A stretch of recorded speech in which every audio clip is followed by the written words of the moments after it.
मनसेचे अध्यक्ष राज ठाकरेंनी अरबी समुद्रामधल्या शिवस्मारकाला पुन्हा एकदा विरोध केलाय। स्मारक बांधण्याऐवजी गड किल्ल्यांचं संरक्षण करा अशी मागणी त्यांनी केली आहे।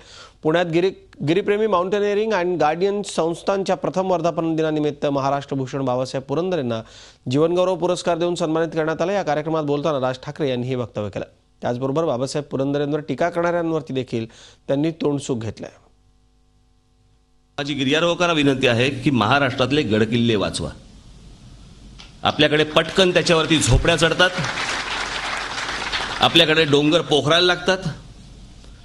मी आत्ताच बऱ्याच ठिकाणी महाराष्ट्रातल्या अनेक ठिकाणी आपले वन खात्याच्या अधिकाऱ्यांना घेऊन गेलो आणि मी त्यांना दाखवलं, त्याचे फोटो काढले आणि त्यांना दाखवलं, म्हटलं काय चाललंय,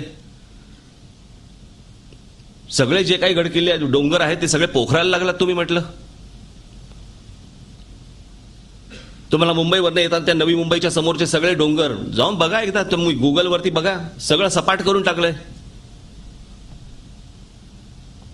आणि तुमचा जर गिर्यारोहकांचा गिर्यारोहक म्हणजे प्रत्येक वेळेला हिमालय चढला पाहिजे अशातला भाग नाहीये, पण गिर्यारोहकांचा जर समजा राबता जर समजा अशा ठिकाणी असेल तर मला असं वाटतं या गोष्टी टिकतील। झी 24 तास रहा एक पाऊल पुढे।